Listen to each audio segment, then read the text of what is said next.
Magajin Daushe. Wayo konkoso na. Wayo ya bata. Wayo kafata ni kai. Wayo ido na, wayo makokoro na ni. Na ba la ilaha illallah. Mun kusa isa. Wayo ido na. Mun kusa isa. Wayo konkoso na, wayo tiki na ni kai. La ilaha illallah. Allah. Wayo Allah na. Wayo konkoso na. Wayo ngallo na kafata. Ido na. Subhanallah. Mala lafiya. Aka sha ruwa. Yace ta laftar abinci a cikin sa. Subhanallah. Ka gani yasa ya zama masa haka. Duk yake mana yi ne yace kawo shi a In jiya haka ta faru. Haka ne ta faru. Ina zuwa tafiyar baya iya tafiya sosai ne? Gaskiya ba ne. Baki baya iya tafiya sosai ne? Ba iya tafiya. Wanda to bayan kira a kawo. Allura likita a taimaka. Wannan a dora shi a gaba. Sorry. Dage mu karisa dage.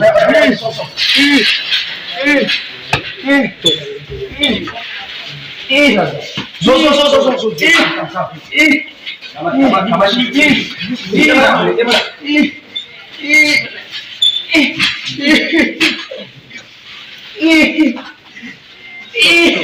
Gyara masa samu.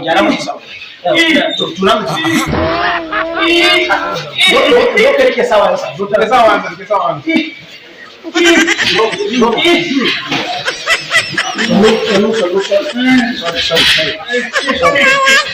Yo kundula. Sorry. Yo kundula. Wayo. Sorry. Yo kundula. Awa. Ina muka. Zo a kawo. Yo kundula. Sorry. Oka wannan.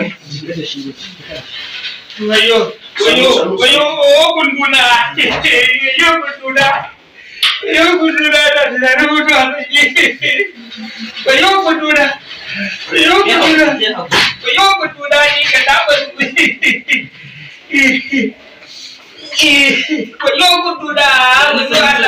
Baya nura. Wayo hakira. Wayo makokoro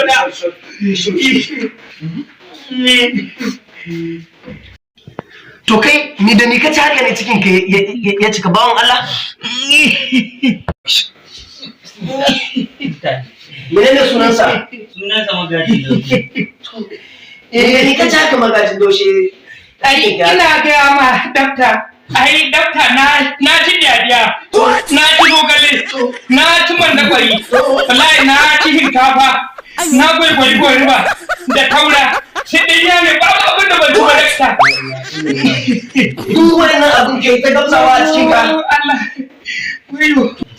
Gaskiya bawon Allah mu ba mu da maganin wannan ciwon naka. So saboda haka hakuri za ka yi ka je gida kai ta kashi. What?